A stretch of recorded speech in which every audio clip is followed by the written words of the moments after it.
ان الحمد للہ نحمده ونستعینه ونستغفره ونعوذ باللہ من شرور انفسنا ومن سیئات اعمالنا من يهده الله فلا مضل له ومن يضلل فلا هادي له واشهد ان لا اله الا الله وحده لا شريك له واشهد ان محمدا عبده ورسوله اما بعد فإن خير الحديث كتاب الله وخير الهدي هدي محمد صلى الله عليه وآله وسلم وشر الأمور محدثاتها وكل محدثة بدعة وكل بدعة ضلالة وكل ضلالة في النار. أعوذ بالله السميع العليم من الشيطان الرجيم من همزه ونفخه ونفثه. بسم الله الرحمن الرحيم. رب اشرح لي صدري ويسر لي امري واحلل عقدة من لساني يفقهوا قولي. بسم الله الرحمن الرحيم.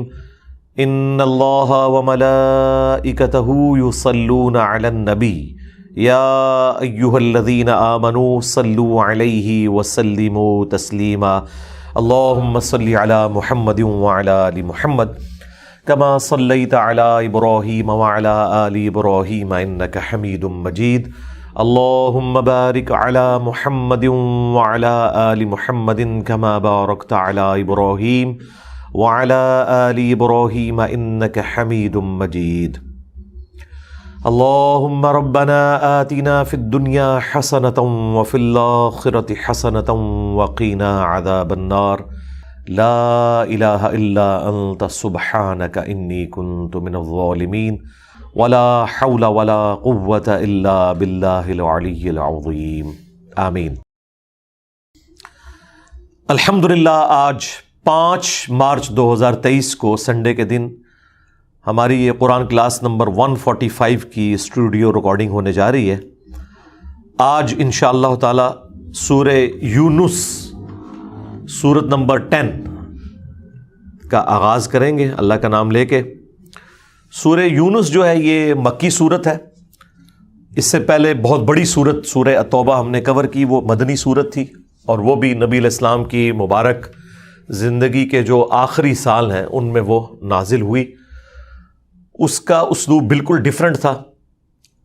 مکی سورت پڑھتے ہوئے آپ کو اندازہ ہوگا کہ مکی سورتوں کا اسلوب بالکل ڈیفرنٹ ہے. اس میں جو مرکزی ٹاپک ہے وہ عقیدہ توحید کے اعتبار سے ہے، پلس جو مشرکین عرب کے اندر غلط عقائد اور نظریات پائے جاتے تھے ان کی اصلاح کی گئی ہے. توحید کے اعتبار سے ٹاپ آف لسٹ جو صورتیں ہیں ان میں سے ایک سورہ یونس ہے.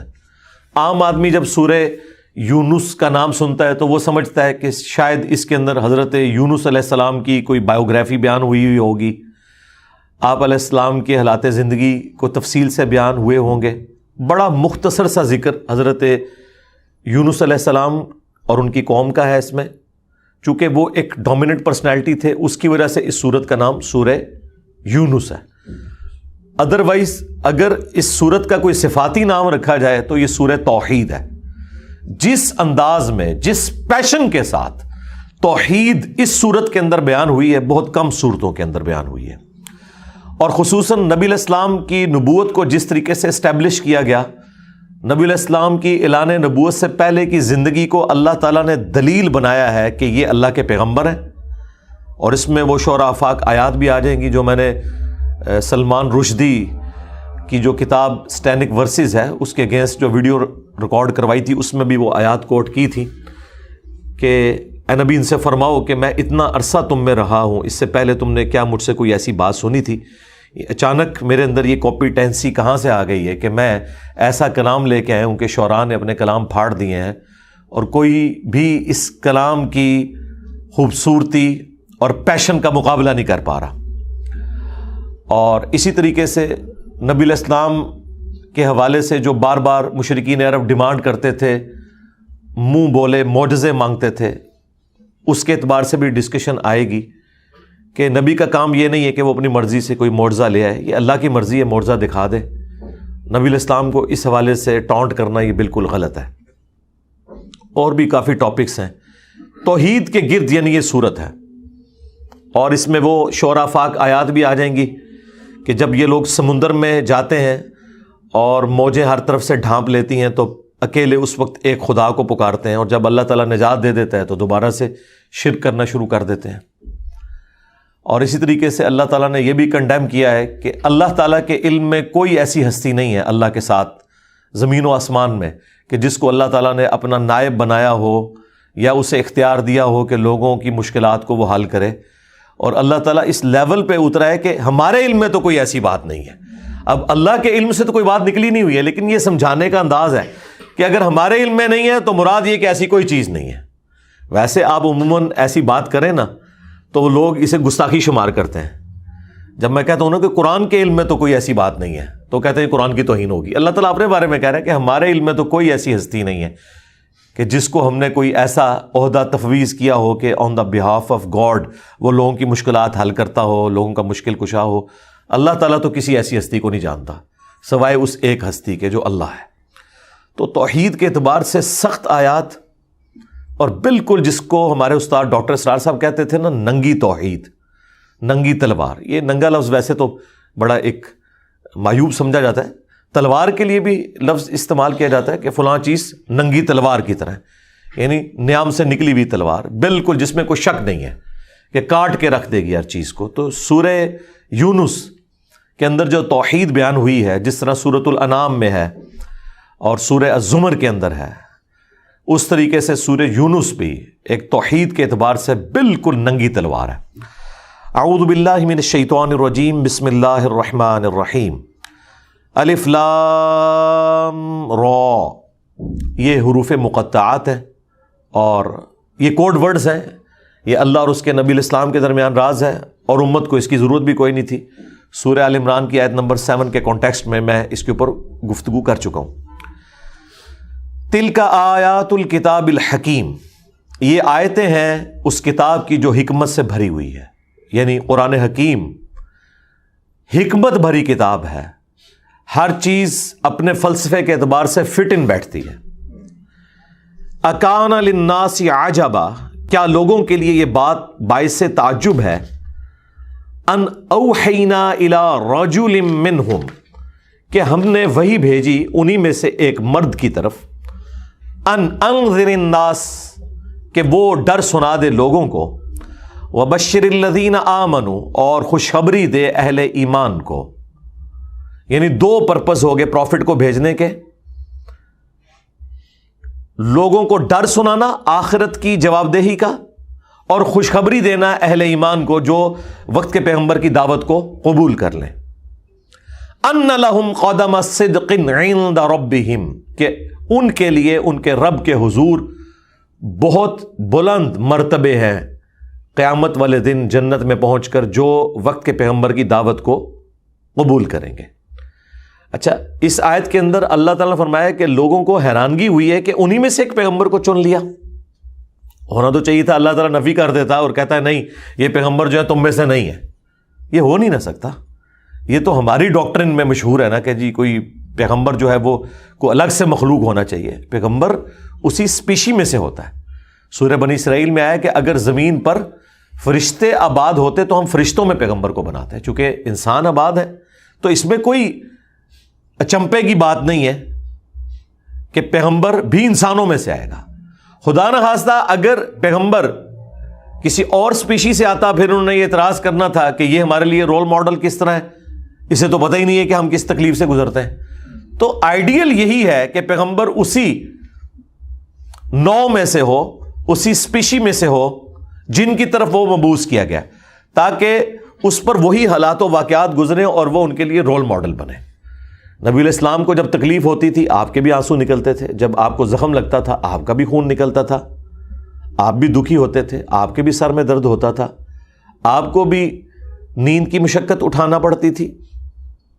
ہر اعتبار سے جو ایک انسان کو تکلیفیں گزارنا پڑتی ہیں۔ تو نبی کا منصب یہ ہے کہ لوگوں کو ڈر سنائے آخرت کی جواب دہی کا، اور پھر بشارت دے ان لوگوں کو جو کہ بات قبول کر لیں کہ ان کے رب کے ہاں ان کے لیے بہت بلند مرتبہ ہے۔ قال الکافرون ان ھذا لساحر مبین، جبکہ کافر یہ کہہ رہے ہیں کہ یہ تو بہت بڑا کھلا جادوگر ہے، نعوذ باللہ۔ یعنی کوئی علمی دلیل ان کے پاس نہیں ہے پیغمبر کو کاؤنٹر کرنے کے لیے سوائے یہ کہ یہ جادوگر ہے۔ اچھا، وہ جادوگر اس لیے نہیں کہتے تھے کہ نبی علیہ السلام نے کوئی ان کو ایکسٹرا آرڈنری کوئی معجزات کر کے دکھا دیے تھے، وہ جادوگر اس وجہ سے کہتے تھے کہ نبی علیہ السلام کی گفتگو جو بھی سنتا تھا، غور و تفکر کرتا تھا، وہ آپ کی بات کو قبول کر لیتا تھا، اس وجہ سے وہ جادوگر کہتے تھے۔ ورنہ تو نبی علیہ السلام سے انہوں نے کئی معجزات ڈیمانڈ کیے ہیں جو نبی علیہ السلام نے کر کے نہیں دکھائے، اور اللہ تعالیٰ نے سورہ بنی اسرائیل میں فرمایا کہ تم فرما دو میں تو بشر ہوں، رسول ہوں، یہ اللہ کے پاس اختیار ہے معجزات کے اعتبار سے، میں خود سے اپنی مرضی سے کوئی معجزہ کر کے نہیں دکھا سکتا۔ ان ربکم اللہ الذی خلق السماوات والارض فی 6 ایام، بے شک تمہارا رب تو وہ ہے جس نے پیدا کیا آسمانوں کو اور زمین کو 6 دنوں کے اندر، ثم استوى علی العرش، اس کے بعد وہ عرش پر مستوی ہوا جیسا کہ اس کی شان کے لائق ہے، یدبر الامر، ہر کام کی تدبیر وہی فرماتا ہے، ما من شفیع الا من بعد اذنہ، اس کے حضور کوئی کسی کی شفاعت نہیں کر سکتا مگر یہ کہ اس کے اذن کے بعد، یعنی اللہ کے حضور سفارش کرنے کے لیے بھی پہلے اللہ کی اجازت کی ضرورت ہے کہ مجھے اجازت دی جائے کہ میں آپ کے حضور کسی کی سفارش کروں۔ یہ اللہ کی ہستی کا، اس کے دربار کا پروٹوکول ہے کہ اس کے حضور کسی کی سفارش بھی اس کی اجازت کے بغیر نہیں ہو سکتی۔ کیوں؟ دنیا میں جو سفارش کی جاتی ہے نا، کوئی بڑا بندہ جا کے تھانے میں جا کے کسی کی سفارش کرتا ہے کہ یہ آپ نے شریف آدمی پکڑ لیا ہے، میں اس کی گارنٹی دیتا ہوں، آپ کو غلط فہمی ہوئی ہے، کسی نے فیکٹس آپ کو غلط بتا دیے ہیں۔ دنیا میں تو سفارش کا کانسیپٹ یہی ہے نا۔ اب مجھے بتائیں کس کی جرت ہے کہ جو اللہ کو جا کے یہ کہے کہ یا اللہ یہ جو بندہ تو نے پکڑ لیا ہے نا، غلطی سے پکڑا گیا ہے، مجھے پتا ہے یہ بڑا اچھا بندہ ہے، ہائے ہائے ہائے ہائے، یہ اللہ کو کون کہہ سکتا ہے؟ اللہ کو تو سب کچھ پتا ہے، اس لیے اللہ تو ہمارا ہے کہ سفارش بھی کرے گا نا کوئی کسی کی تو اللہ کی اجازت سے کرے گا، یعنی یا اللہ تو نے جو بندہ پکڑا بالکل ٹھیک پکڑا، لیکن مجھے اجازت اگر مل جائے کہ میں اس کی سفارش کروں کہ اس کی نیکیوں کے سبب تو اس کے گناہوں سے درگزر فرما، مجرم تو یہ ہے، سزا کا حقدار تو ہے، لیکن میں تیرے حضور ریکویسٹ کرتا ہوں دعا کے طور پہ، تو یہ ہوگا۔ خیر اس سے بھی ایک سٹیپ آگے ہے، اور وہ سٹیپ یہ ہے کہ اللہ تعالی اپنے بندوں کو اجازت دے گا اور ان کے لیے تعداد بھی مقرر کرے گا کہ کس کی سفارش انہوں نے کرنی ہے۔ بخاری اور مسلم میں جو شفاعت والی حدیثیں ہیں اس میں نبی علیہ السلام فرماتے ہیں مجھے اللہ تعالیٰ تعداد مقرر کرے گا، اور جب میں آخری دفعہ جہنم کی طرف جاؤں گا تو مجھے داروغہ جہنم کہیں گے کہ اب آپ کا کوئی امتی جہنم میں نہیں سوائے اس کے جسے قرآن نے جنت میں جانے سے روک لیا ہے، وہ جنت میں کبھی داخل نہیں ہوگا، نبی علیہ السلام کی سفارش بھی اسے کام نہیں آئے گی۔ اور وہ کون ہے؟ انہ من یشرک باللہ فقد حرم اللہ علیہ الجنہ، بے شک جو کوئی اللہ کے ساتھ شرک کرے گا اللہ نے اس پہ جنت حرام کر دی ہے۔ بخاری مسلم میں حدیث ہے ہر نبی کو اللہ نے ایک دعا دی تھی، میں نے اپنی وہ مقبول دعا اپنی امت کے لیے سنبھال کے رکھی ہے، اور میری اس دعا سے قیامت کے دن میرے ہر امتی کو نفع پہنچے گا سوائے اس کے جس نے شرک کیا ہوا۔ اور مسلم شریف میں حدیث ہے کہ شب معراج نبی علیہ السلام کو 3 تحفے دیے گئے۔ نمبر 1 آپ کو 5 نمازوں کا تحفہ دیا گیا، نمبر 2 سورۃ البقرہ کی آخری 2 آیات، اور نمبر 3 جو آپ کا امتی شرک نہیں کرے گا اللہ تعالیٰ اسے معاف کر دے گا۔ تو یہ شرک بڑا سینسٹیو ایشو ہے۔ ذالکم اللہ ربکم فاعبدوہ، یہ ہے تمہارا رب، تمہارا پروردگار، پس اسی کی عبادت کرو، جس کی یہ شانیں ہیں۔ شانیں کیا ہیں؟ آسمان اس نے پیدا کیے، زمین اس نے پیدا کی، عرش پر متمکن ہوا، ہر کام کی تدبیر فرماتا ہے، اور اس کے حضور کوئی سفارش بھی اس کی اجازت کے بغیر نہیں کر سکتا۔ اب مجھے بتائیں اس میں سے کوئی ایک کوالٹی کسی چھوٹے سے درجے میں بھی کسی اور ہستی کو حاصل ہے تو کوئی اور اللہ کی جگہ نہیں لے سکتا، وہی حقدار ہے کہ اس کی عبادت کی جائے۔ افلا تذکرون، کیا تم غور و تفکر نہیں کرتے، نصیحت حاصل نہیں کرتے؟ الیہ مرجعکم جمیعا، تم سب کے سب کو اسی کی طرف مر کر لوٹنا ہے۔ وعد اللہ حقا، یہ اللہ کا سچا وعدہ ہے۔ انہ یبدأ الخلق، بے شک وہی ہے جس نے مخلوق کو شروع میں تخلیق کیا تھا، ثم یعیدہ، اور پھر دوبارہ بھی وہ اس عمل کو دہرائے گا. یعنی مرنے کے بعد جو ہم گل سڑ کر ہڈیاں ہماری چورا چورا ہو جائیں گی تو اللہ تعالیٰ دوبارہ سے وہ تخلیق کرے گا. جس طرح جب ہم کچھ نہیں تھے تو اس نے ہمیں پیدا کیا، تو اب اس چورے سے دوبارہ سے وہ زندہ کر لے گا.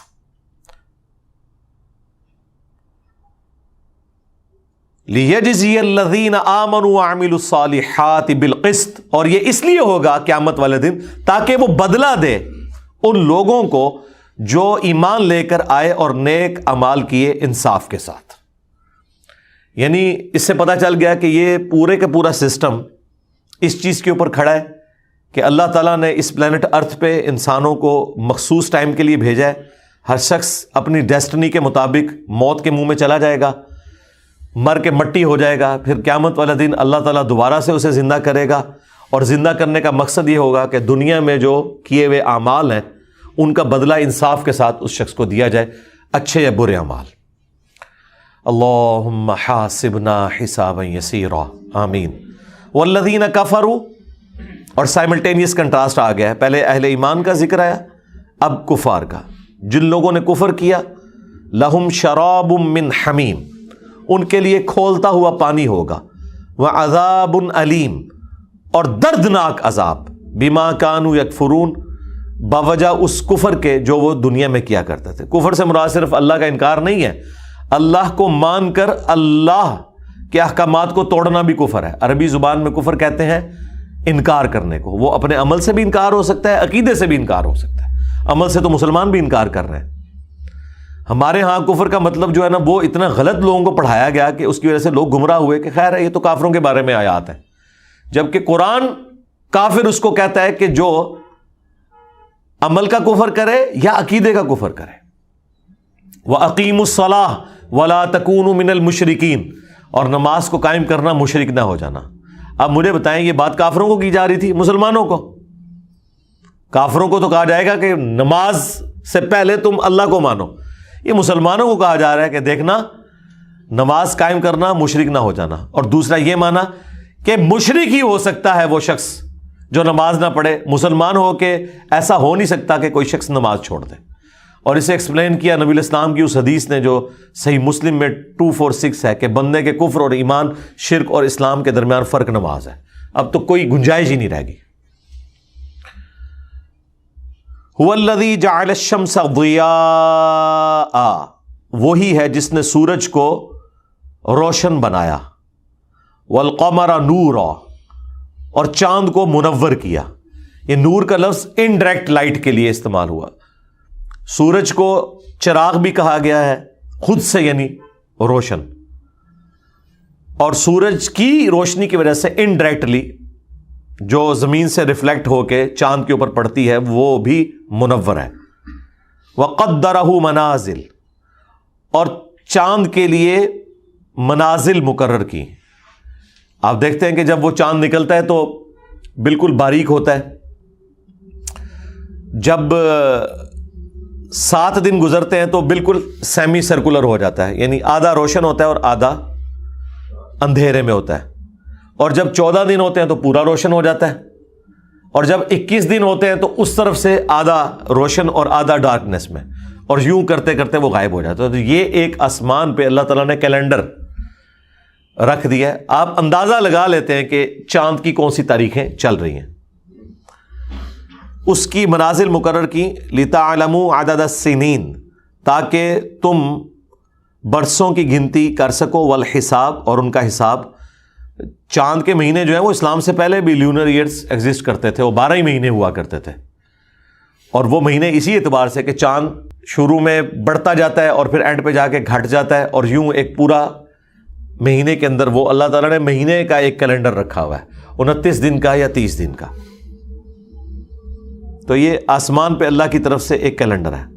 ما خلق اللہ ذالک الا بالحق، اور اللہ تعالیٰ نے ان چیزوں کو پیدا نہیں کیا مگر پرپز فل، با مقصد، حق کے ساتھ. یفصل الآیات لقوم یعلمون، اور اللہ تعالیٰ اپنی ان قدرت کی نشانیوں کو کھول کھول کر بیان کرتا ہے تاکہ جو علم رکھنے والے لوگ ہیں وہ اس سے عبرت حاصل کر کے اللہ کی شناخت کر سکیں. اب قدرت کی اور نشانی اللہ تعالیٰ ایک ذکر کر رہا ہے، ان فی اختلاف اللیل والنہار، بے شک دن اور رات کے آنے جانے میں، لیل و نہار کی جو یہ گردش ہے، یعنی رات کے بعد دن اور دن کے بعد دوبارہ رات، یہ جو مسلسل سلسلہ ہے، وما خلق اللہ فی السماوات والارض، اور جو کچھ بھی اللہ نے آسمانوں اور زمین میں پیدا کیا، لآیات لقوم یتقون، اس میں نشانیاں ہیں ان کے لیے جو واقعی ڈر جائیں۔ ڈریں گے کون؟ جو یہ تمام مخلوقات کو دیکھ کے اس رزلٹ پہ پہنچ جائیں گے کہ ان کو کسی نے پیدا کیا ہے تو مجھے بھی کسی نے پیدا کیا ہے، اور میری مرضی کے بغیر پیدا کیا ہے، اور مجھے اس امتحان میں ڈالا ہے۔ اگر میں نے اس رب کو رسپانس نہ کیا تو آخرت کے دن وہ میری پکڑ کر لے گا۔ ابھی تک جو کچھ اس نے مجھ پر حالات وارد کیے، میں ان حالات سے اپنے آپ کو آزاد نہیں کر سکا، تو آخرت میں بھی جو اپنے انبیاء کے ذریعے اس نے کتابوں میں نازل کیا کہ جو میرے تابع فرمان ہے میں انہیں جنت میں داخل کروں گا اور نافرمانوں کو جہنم میں پھینکوں گا، تو وہ کر گزرے گا۔ یہ تصور انسان کو ڈرنے پہ مجبور کر دیتا ہے اور انسان اللہ کی طرف رجوع لاتا ہے۔ اسی کو کہتے ہیں متقی ہونا، یہی ہے ہدی للمتقین۔ قرآن میں ہدایت ہے ان کے لیے جو ڈر جائیں۔ ان الذین لا یرجون لقاءنا، بے شک وہ لوگ جو یہ امید نہیں کرتے کہ انہیں ہم سے ملنا ہے۔ اچھا، یہ جملے بار بار آئیں گے۔ وہ لوگ جو اللہ سے ملنے کی امید نہیں رکھتے، یعنی کافروں کے لیے یا اللہ کے نافرمانوں کے لیے یہ ٹرم یوز کی گئی ہے سورت کے اندر، اور یہ بار بار ٹرم ریپیٹ ہوگی کہ جن لوگوں کو یہ امید نہیں ہے کہ انہوں نے ہمیں ملنا ہے۔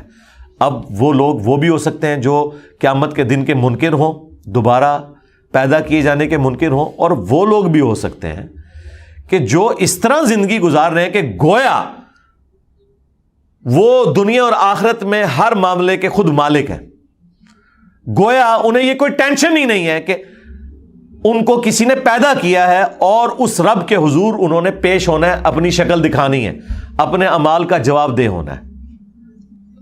پیغمبر دنیا میں کس لیے آتے ہیں؟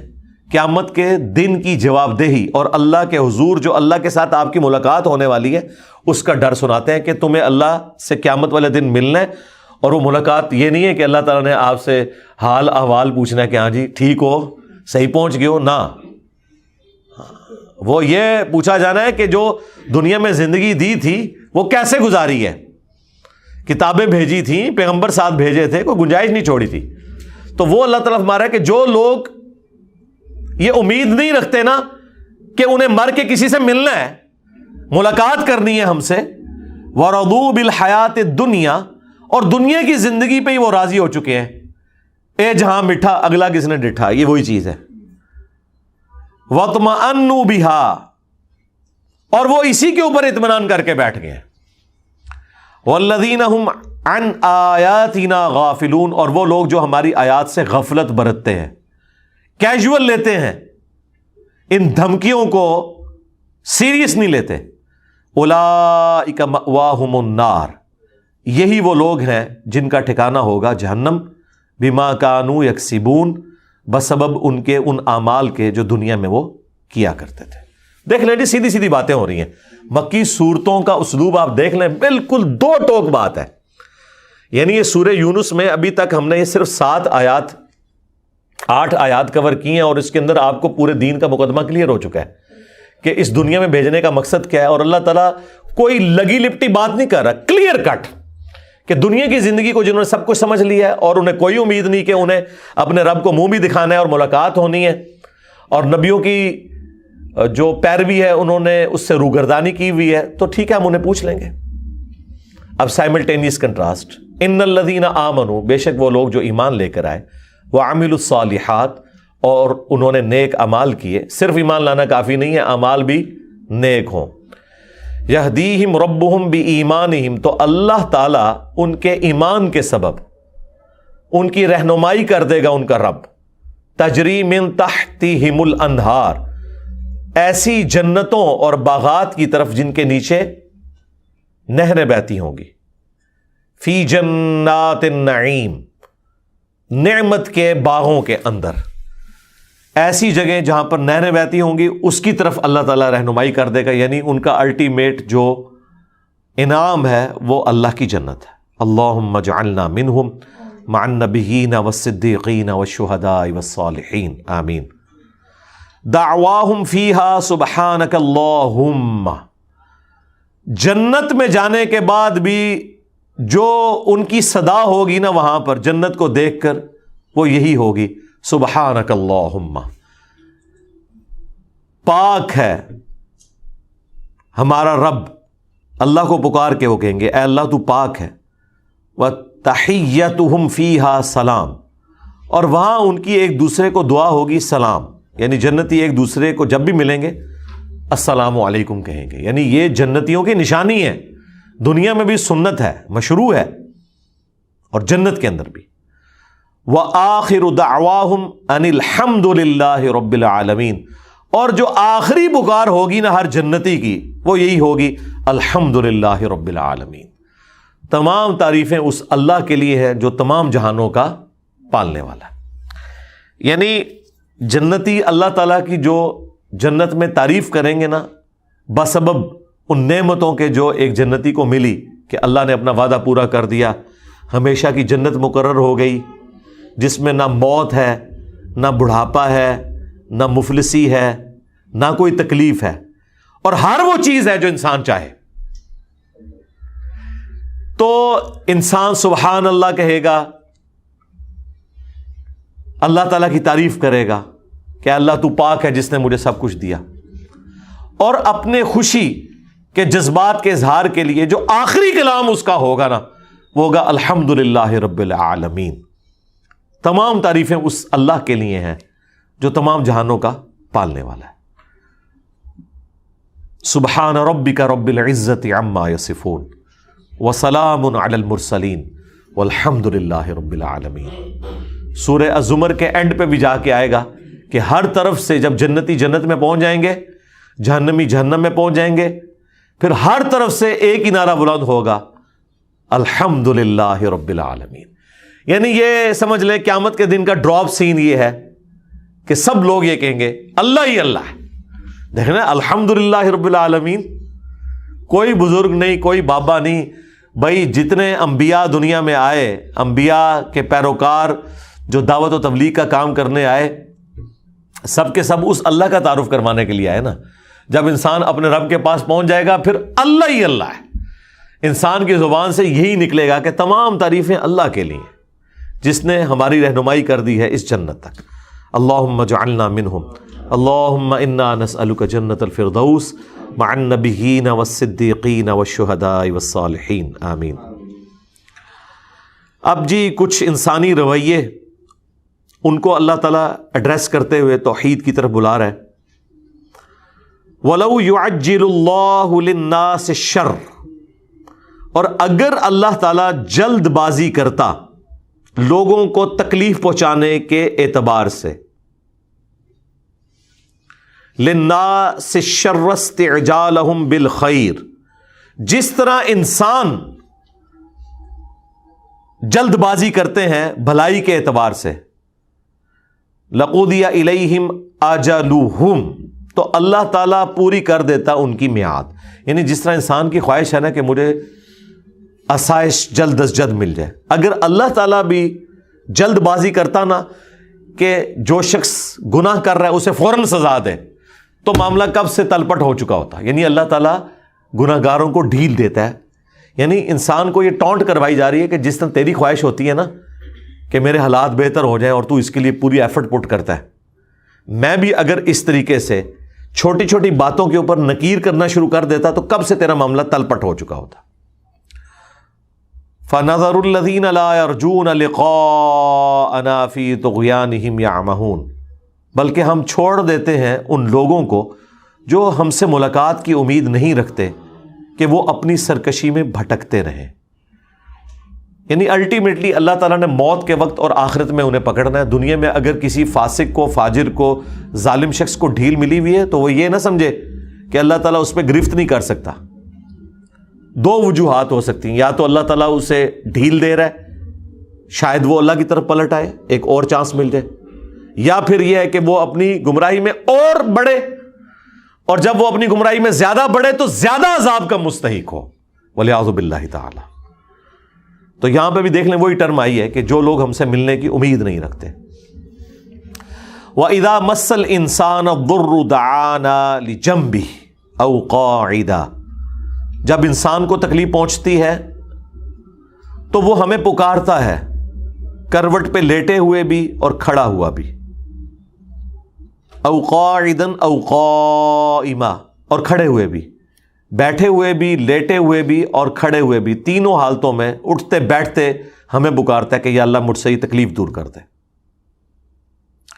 فَلَمَّا كَشَفْنَا عَنْهُ ضُرَّهُ، پس جب ہم اس سے اس کی تکلیف کو دور کر دیتے ہیں نا، مَرَّ كَأَن لَّمْ يَدْعُنَا إِلَىٰ ضُرٍّ مَسَّهُ، تو وہ اس طرح چل دیتا ہے پیٹ پھیر کے گویا اس نے کبھی ہمیں تکلیف میں پکارا ہی نہیں تھا۔ ظاہر جب تکلیف دور ہوگی تو اب پھر وہ اللہ کی طرف متوجہ نہیں ہوتا۔ جامعہ ترمذی میں حدیث ہے، جو شخص یہ چاہے کہ مصیبت اور پریشانی میں اس کی دعا قبول ہو تو جب وہ آسودہ حال ہو اس وقت بھی اپنے رب کو یاد کیا کرے، تو اللہ تعالیٰ بھی اس کی مصیبت اور پریشانی میں دعا کو قبول کرے گا۔ بہرحال اللہ تعالیٰ تو عطا فرمانے والا ہے، نافرمانوں کی بھی سنتا ہے، ان کی تکلیف دور کرتا ہے، اور تکلیف دور ہونے کے بعد وہ اس طرح غائب ہوتے ہیں۔ ہم نے بھی اپنے معاشرے میں کئی لوگ دیکھے ہیں، جب ان پہ کوئی مشکل وقت آتا ہے تو تسبیح اٹھا کے ٹوپی پہن کے ہر وقت مسجد میں ہی بیٹھے رہتے ہیں۔ کسی کے پیپر ہوتے ہیں، کسی کا رشتہ نہیں ہو رہا ہوتا، کسی کے کاروبار کا ایشو ہوتا ہے، اور جیسے ہی معاملات بالکل سیٹل ہو جاتے ہیں پھر وہ آپ کو نظر نہیں آتے ان لوگوں کی طرح جو فصلی بٹیروں کی طرح رمضان کے مہینے میں آپ کو مسجد میں جاتے ہوئے نظر آتے ہیں۔ یہ تو میں نے اپنی آنکھوں سے لوگوں کو دیکھا ہے، بالکل غائب ہو جاتے ہیں، وہ اسکرین سے آؤٹ ہو جاتے ہیں۔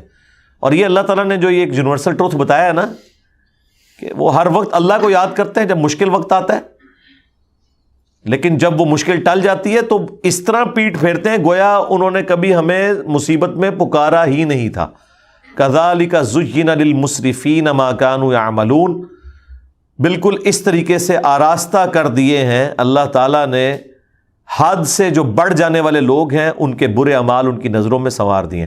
یعنی یہ اتنی ذلیل حرکت ہے، اس کے باوجود ان کی توجہ نہیں جاتی کہ یہ ہم کتنی احسان فراموشی کر رہے ہیں کہ جس اللہ کی طرف ہم تکلیف میں متوجہ ہوئے، اس سے صلح کی، جب اس نے ہمارا کام کر دیا تو بجائے یہ کہ ہم شکر گزاری کی روش اختیار کرتے اور پورے پیشن کے ساتھ مستقبل میں بھی زندگی اس کی اطاعت میں گزارتے، اس سے بغاوت کرنا شروع کر دیتے۔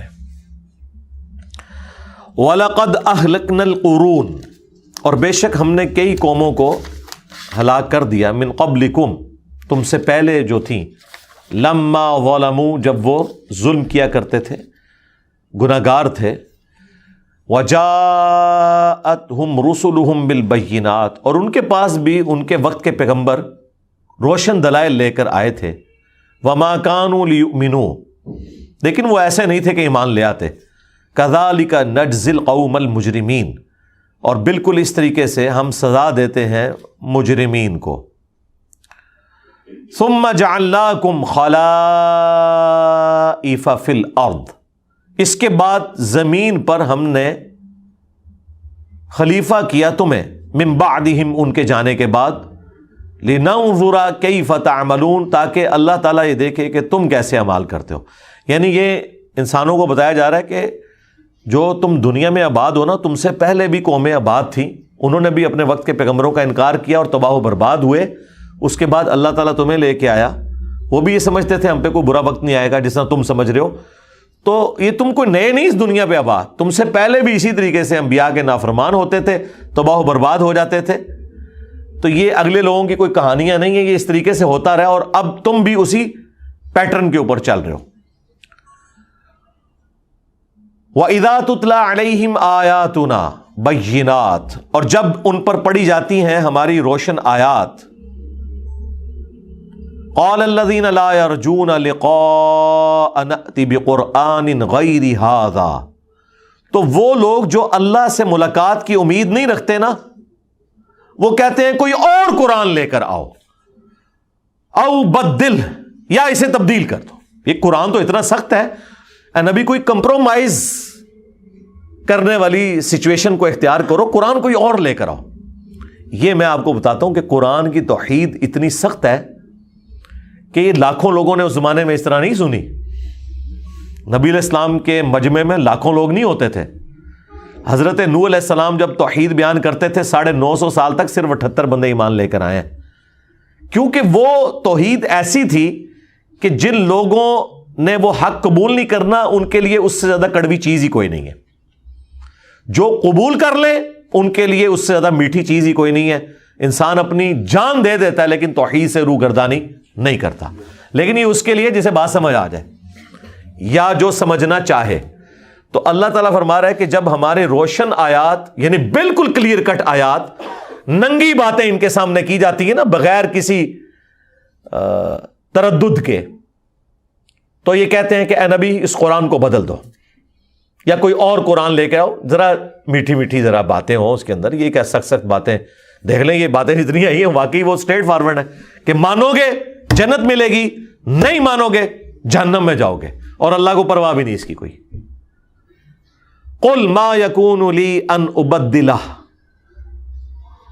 اے نبی تم فرماؤ کہ مجھے تو کوئی اختیار نہیں ہے کہ میں اسے بدل سکوں، من تلقاء نفسی، اپنی مرضی سے میں اس میں سے کوئی چیز نہ نکال سکتا ہوں نہ داخل کر سکتا ہوں، مجھے کوئی اختیار نہیں کہ میں اللہ کی کتاب کو بدل سکوں۔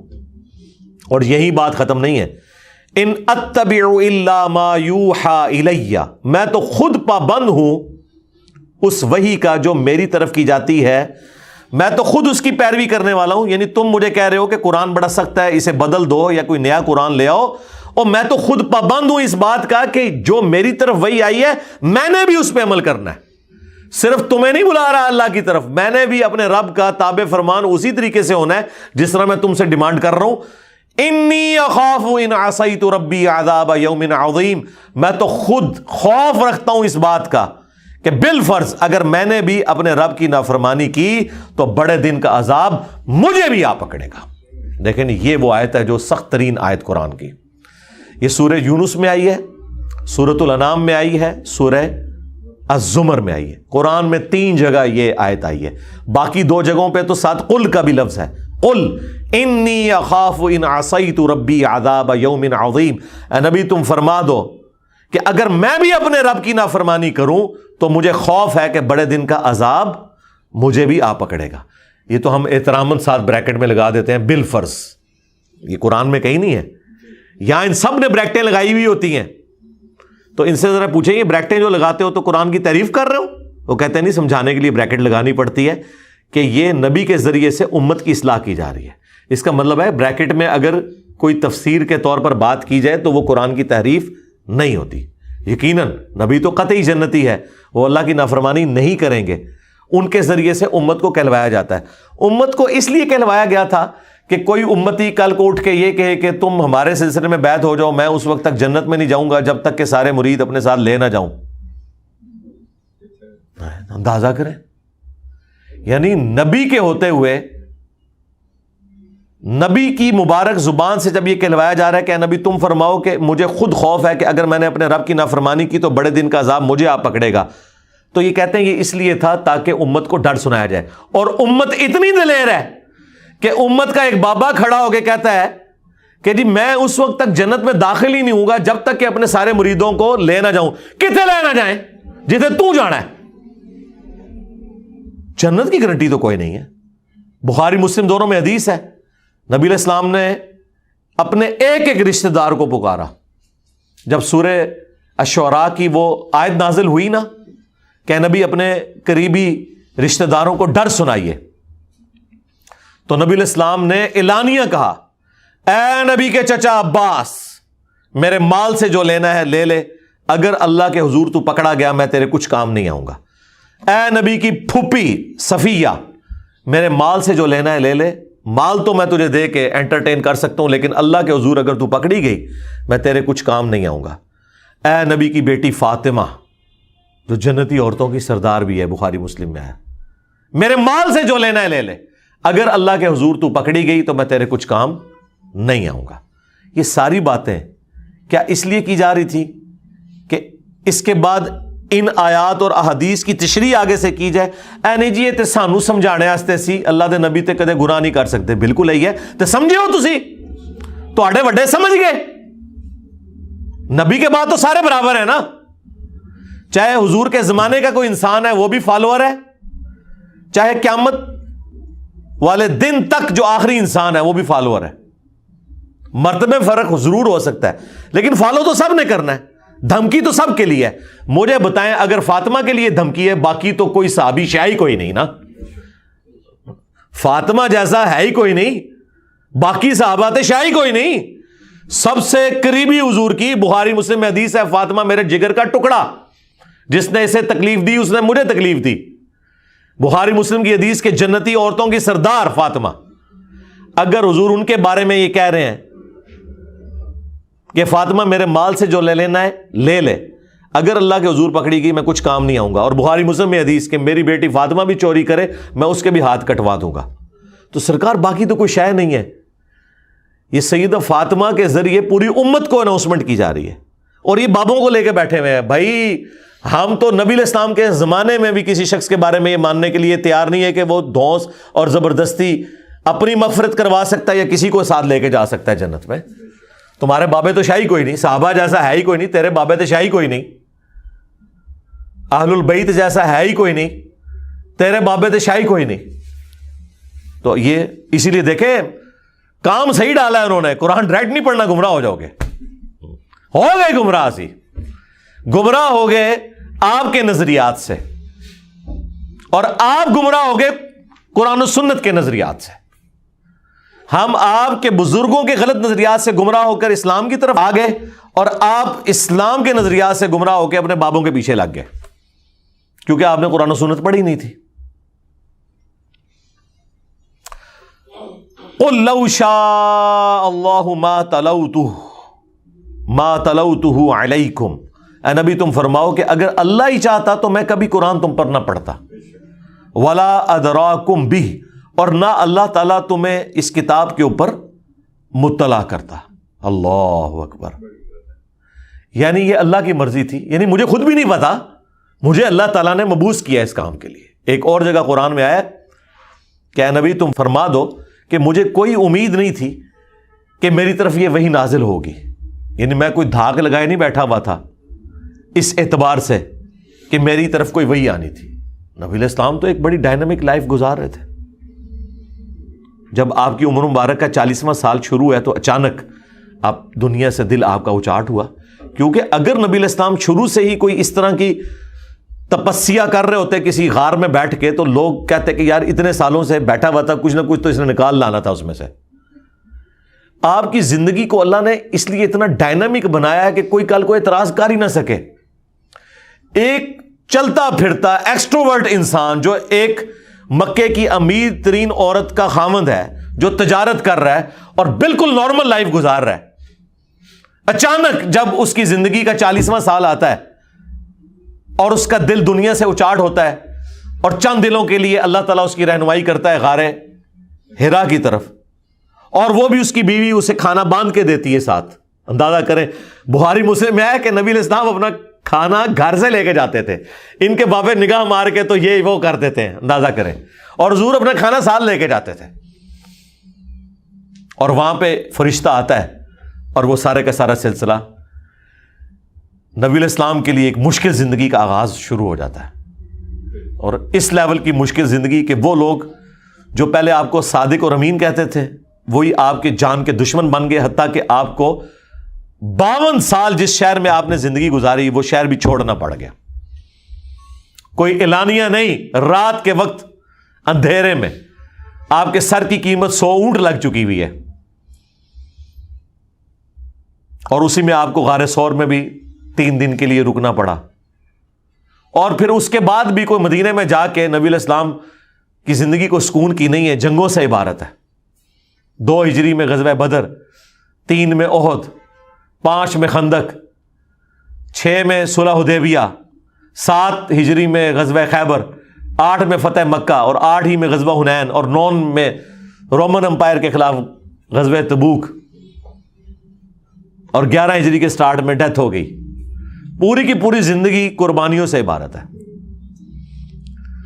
یعنی اتنی سکون کی زندگی حضور کی گزر رہی تھی, 40 سال سکون سے گزارے, لیکن اپنی زندگی کے آخری 23 سال آپ کے مسلسل جد و جہد کا نام ہے, جنگوں کی تکلیف اٹھانے کا نام ہے, اپنے قریبی ساتھیوں کی لاشیں اٹھانے کا نام ہے, اپنے گھر والوں کی تکلیف سے گزرنے کا نام ہے. 3 بیٹیاں جوان فوت ہوئیں, بیٹے فوت ہوئے, اپنے ہاتھوں سے دفنائے, قریبی ساتھی شہید ہو گئے جنگوں کے اندر, اور کیا کیا تکلیفیں آپ کو مستقبل کے لیے بھی بتا دی گئی کہ آپ کے نواسوں کے ساتھ یہ ہونے والا ہے, آپ کے فلاں صحابی کے ساتھ یہ ہونے والا ہے آپ کے بعد. اگر آپ نبی الاسلام کی جگہ اپنے آپ کو رکھ کے دیکھیں تو اتنے مضبوط اعصاب کا انسان آپ کو کوئی اور نظر نہیں آئے گا. ایک تو زندگی میں تکلیف, اور یہ بھی بتایا جا رہا ہے کہ آپ کے بعد یہ ہونا ہے. ہم تو ماضی میں یاد کر کے ان واقعات کو کتنی تکلیف سے گزرتے ہیں. جس شخص نے اپنی محنت سے سارا کا سارا یہ سسٹم قائم کیا اور اسے بتایا جا رہا ہے کہ 30 سال کے بعد خلافت راشدہ ختم ہو جائے گی, یہ قتل و غارت شروع ہو جائے گا, اور پھر آپ خود بتا رہے ہیں, بخاری مسلم میں حدیث ہے کہ جس طرح اگلی قومیں تباہ و برباد ہو گئی تھیں, دنیا کے مال میں ڈوب گئی تھی, مجھے تم سے یہ خطرہ نہیں کہ تم شرک کرنے لگو, تم بھی آپس میں ایک دوسرے کو قتل کرو گے اور تباہ و برباد ہو جاؤ گے جس طرح اگلے لوگ. کیونکہ یہ اللہ کی سنت ہے, ہر عروج کو زوال ہے, یہ ذہن میں رکھیے گا. یہ ہو ہی نہیں سکتا کہ عروج ہمیشہ قائم رہے, یہ اللہ کی سنت کے خلاف ہے. اللہ کی سنت یہ ہے کہ اللہ تعالیٰ عروج جب دیتا ہے نا, تو پھر عین اس عروج کے اندر اس طریقے سے وہ رسی کھینچتا ہے کہ دوبارہ سے ڈاؤن فال شروع ہو جاتا ہے. دنیا میں کسی نے عروج ہمیشہ نہیں دیکھا. آپ مسلمان دیکھیں کہ کوئی مقابلہ ہی نہیں تھا سامنے, اور یورپ تک پورے کا پورا سسٹم پھیل گیا. بس وہ حضور کی وفات کے ایگزیکٹلی آلموسٹ 100 سال کے بعد ایک جنگ مسلمان جو ہے وہ فرانس والی جنگ ہار گئے, ورنہ وہ جنگ جیت جاتے تو پوری دنیا پہ قبضہ ہو جاتا. لیکن وہ اللہ تعالیٰ اینڈ ٹائم پہ کھینچتا ہے, کیونکہ کسی کو فری ہینڈ نہیں دیا جاتا. تاتاری کس طرح ہر چیز کو ملیا میٹ کرتے جا رہے تھے, تو عین الجالود کے اندر جا کے وہ ان کو شکست ہوئی, وہاں سے ان کا ڈاؤن فال شروع ہو گیا. سلطنت عثمانیہ 600 سال تک, آج جناب وہ اتنا سا ٹرکی ملک رہ گیا, ترکی کدھر 3 بر اعظموں میں پھیلا ہوا, افریقہ سے لے کے یورپ اور یہاں ایشیا بھی سارے کا سارا. تو اللہ تعالیٰ الٹیمیٹلی ہر عروج کو زوال دیتا ہے, یہ اللہ کی سنت ہے. تو نبی الاسلام کی زندگی تکلیف سے عبارت تھی جی. تو اللہ تعالیٰ اسی زندگی کا ذکر کرتے ہوئے کہہ رہا ہے کہ اے نبی ان سے فرماؤ کہ اگر اللہ ہی نہ چاہتا تو میں نہ یہ قرآن تم پہ تلاوت کرتا اور نہ تمہیں اس کتاب سے آگاہ کیا جاتا. فقد لبثت فیکم عمرا من قبلی, تو بے شک میں عمر کا ایک اچھا خاصا حصہ اعلان نبوت سے پہلے تم میں گزار چکا ہوں. افلا تعقلون, کیا تم عقل نہیں رکھتے؟ اچھا, لوگ اس آیت کا ایک پہلو لیتے ہیں کہ جی دیکھیں نبی الاسلام اعلان نبوت سے پہلے بھی ایک پرفیکٹ لائف گزار رہے تھے. اللہ تعالیٰ نے نبی الاسلام کی اعلان نبوت سے پہلے کی زندگی کو دلیل بنایا ہے اس دین حق کی, قرآن کی, توحید کی. بالکل, یہ سیکنڈری رزلٹ ہے. پرائمری رزلٹ اصل میں اس کانٹیکسٹ میں یہ ہے کہ یہ جو کتاب ہے میری زندگی کھلی کتاب تھی تمہارے سامنے, اس سے پہلے میں نے کبھی کوئی اس طرح کا کلام تمہارے سامنے نہیں پڑھا. یہ اس بات کا ثبوت ہے کہ یہ اللہ تعالیٰ نے میرے ساتھ غیر معمولی معجزہ کیا ہے, مجھے پیغمبر بنا کے مبعوث کیا ہے. یہ آیات اس لیے نہیں تھی کہ نبی الاسلام کی وہ اس سے شان بیان کرنی تھی آپ نے, یہ اس لیے تھی کہ نبی الاسلام کی نبوت کا مقصد پتہ چلتا اور نبی الاسلام کی نبوت کو اسٹیبلش کیا جاتا. تو کیا تمہیں عقل نہیں ہے کہ میں نے عمر کا ایک اچھا خاصا حصہ تم میں گزارا ہے؟ فمن اظلم ممن افترا علی اللہ کذبا, تو اس سے بڑھ کر ظالم کون ہو سکتا ہے جو اللہ پر جھوٹ باندھ دے. یعنی جب میں صادق اور امین تھا تمہاری نظر میں, اور میں واقعی صادق اور امین ہوں اور میری زندگی اس پر گواہ ہے, تو اس سے بڑا جھوٹا کون ہوگا جو اللہ پر جھوٹ باندھ دے کہ وہ اللہ کا پیغمبر ہے. دیکھیں اس کائنات میں سب سے بڑا کوئی جھوٹ شرک کے بعد اگر کوئی ہے نا تو وہ یہ ہے کہ کوئی شخص یہ کلیم کرے کہ میں اللہ کا پیغمبر ہوں. سب سے بڑا جھوٹ یہی ہے نا کہ اللہ کے ساتھ کسی کو شریک ٹھہرا دیں. یہ تو نمبر 1 جھوٹ ہو گیا اس کائنات کا, کیونکہ توحید کائنات کی سب سے بڑی سچائی ہے. اس کے بعد دوسرے نمبر پہ اگر کوئی جھوٹ ہو سکتا ہے نا سب سے بڑا, وہ یہ ہے کہ کوئی شخص جو اللہ کا پیغمبر نہیں ہے اور وہ دعوے پیغمبری کرتے. اسی لیے ہم جھوٹے پیغمبروں کو دجال کہتے ہیں, دھوکہ باز, دجل کرنے والے. تو یہ اس طرف اشارہ ہے کہ بتاؤ اس سے بڑھ کر ظالم کون ہو سکتا ہے جو اللہ پر جھوٹ باندھے. مراد کیا کہ وہ یہ کہے کہ میں اللہ کا پیغمبر ہوں. تو جب میں صادق اور امین ہوں اور میری زندگی اس پر گواہ ہے, تو میرے سے بڑا کوئی جھوٹا نہیں ہو سکتا کہ میں اللہ کے اوپر جھوٹ باندھ دوں کہ میں اللہ کا پیغمبر ہوں. لیکن ایسا نہیں ہے, کیونکہ تم بھی مانتے ہو کہ میں جھوٹا نہیں ہوں. او کذب بآیاتی, یا سب سے بڑا پھر وہ جھوٹا ہوگا جو اللہ کی آیات کو جھٹلائے گا. تیسرے نمبر پہ اس کا نمبر آ جائے گا کہ جسے یہ پتا چل جائے کہ یہ اللہ کا پیغمبر ہے اور یہ اللہ کی آیات ہیں اور وہ اسے جھٹلاتے ہیں. پہلے نمبر پہ جھوٹا کون؟ جو اللہ کے ساتھ شرک کرے. دوسرے نمبر پہ کون؟ کہ وہ دعوی نبوت کر دے کہ میں اللہ کا پیغمبر ہوں اور وہ نہ ہو.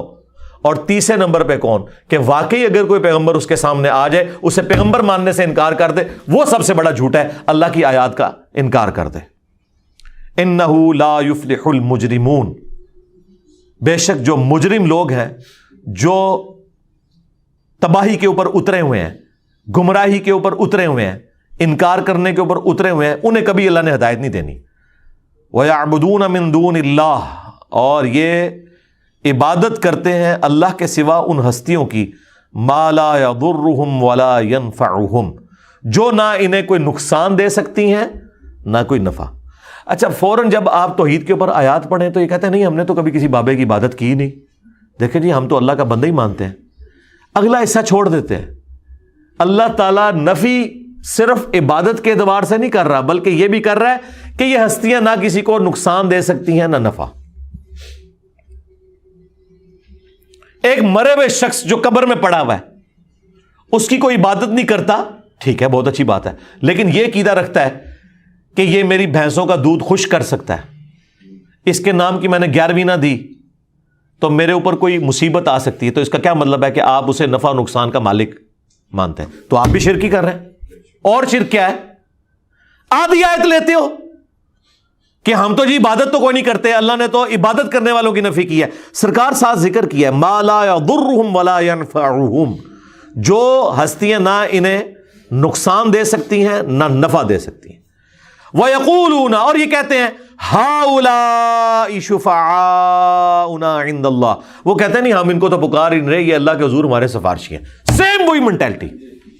ایسی داتا صاحب کو تو نہیں منگتے, اللہ کے حضور ساڈے سفارشی نے, ہم سلطان الہند سے تو نہیں مانگتے, یہ ہم اللہ کے حضور انہیں اپنا سفارشی مانتے ہیں.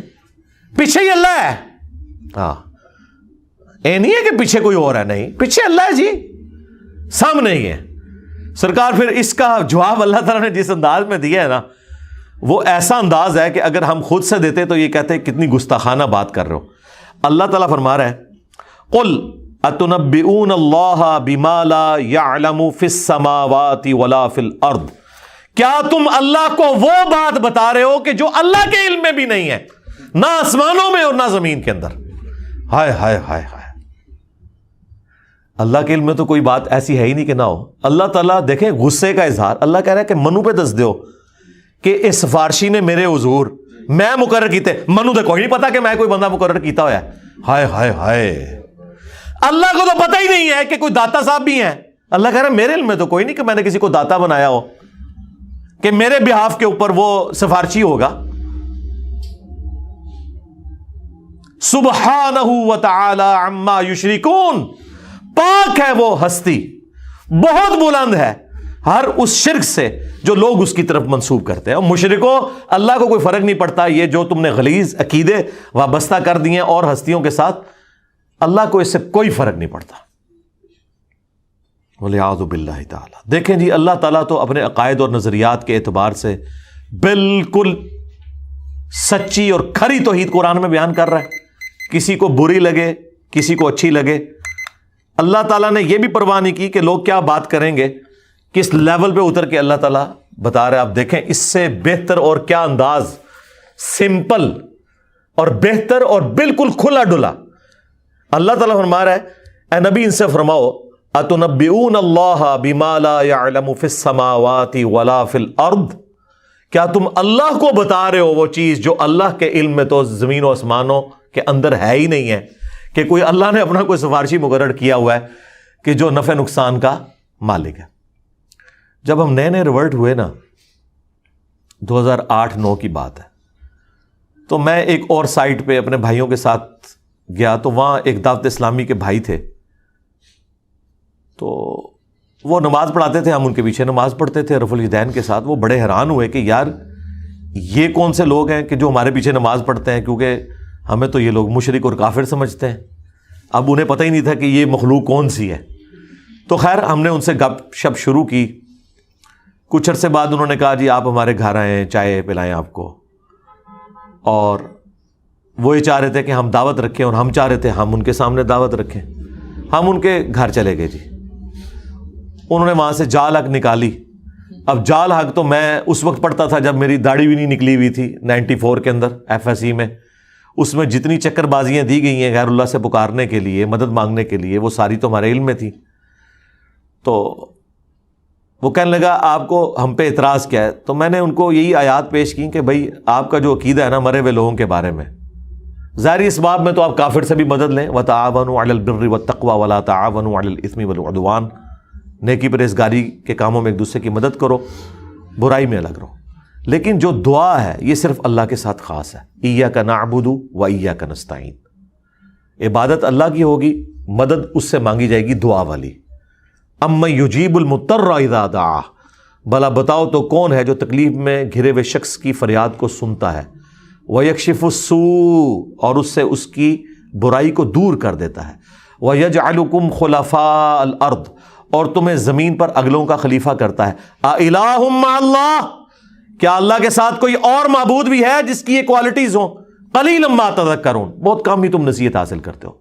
تو میں نے کہا اس میں واضح لکھا ہوا ہے کہ جو اللہ کے سوا کوئی بھی ہستی، کوئی پیغمبر، جن، فرشتہ، کوئی بزرگ بابا جسے آپ یہ سمجھتے ہیں کہ وہ دعا قبول کرتا ہے، گویا آپ نے اسے معبود مان لیا۔ تو کہنے لگا قرآن میں جس طرح توحید کے اعتبار سے آیات آتی ہیں یہ سب کی سب اس سے ریلیٹڈ ہیں کہ آپ انہیں اللہ کے پیرلل میں رب مانو۔ اگر اللہ کا بندہ سمجھ کے کرو تو پھر کوئی مسئلہ نہیں ہے، کیونکہ وہ تو حزب اللہ ہے، اللہ کی پارٹی کے لوگ ہیں۔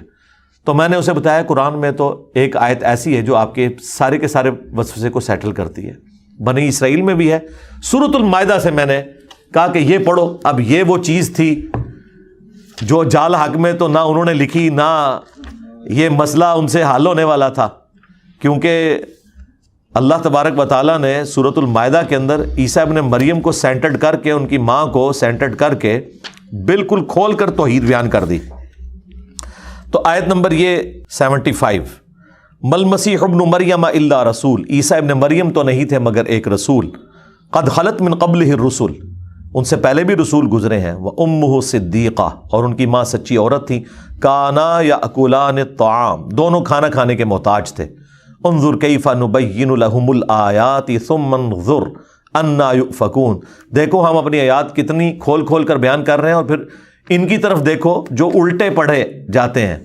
قل اتعبدون من دون اللہ، اے نبی تم فرماؤ کیا تم اللہ کے سوا ان ہستیوں کی عبادت کرتے ہو؟ ایک تو من دون اللہ انہیں کہہ دیا جو یہ کہتے ہیں جی بتوں کے بارے میں، یہاں عیسیٰ ابن مریم اور ان کی والدہ کو من دون اللہ کہا، کیا ان کی عبادت کرتے ہو؟ تو کہنے لگا دیکھیں نا جی ہم تو عبادت نہیں کرتے، ہم انہیں اللہ کا بندہ مانتے۔ میں نے کہا نال لکھے ہے ما لا یملک لکم ضر ولا نفع، جو نہ تمہارے نقصان کے مالک ہیں نہ نفع کے، واللہ هو السمیع العلیم، اور اللہ ہی سننے والا علم ہے۔ میں نے کہا پچھلے حصے کو چھوڑ دے، اللہ نے کہا کہ عیسیٰ ان کی ماں نہ تمہارے نفع کے مالک نہ نقصان کے، تو شیخ عبد القادر جیلانی تھے شے ہی کوئی نہیں، عیسیٰ کے جیسا ہے ہی کوئی نہیں، تیرا عبد القادر جیلانی تھے شے ہی کوئی نہیں، مریم جیسا ہے ہی کوئی نہیں، تیری رابعہ بصریہ تھے شے ہی کوئی نہیں۔ اگر وہ نفع نقصان کے مالک نہیں ہے لے جاؤ اپنے بابے۔ سبحانک اللہم و بحمدک اشہد ان لا الہ الا انت استغفرک و اتوب الیک وما علینا الا البلاغ المبین. جزاکم اللہ خیرا.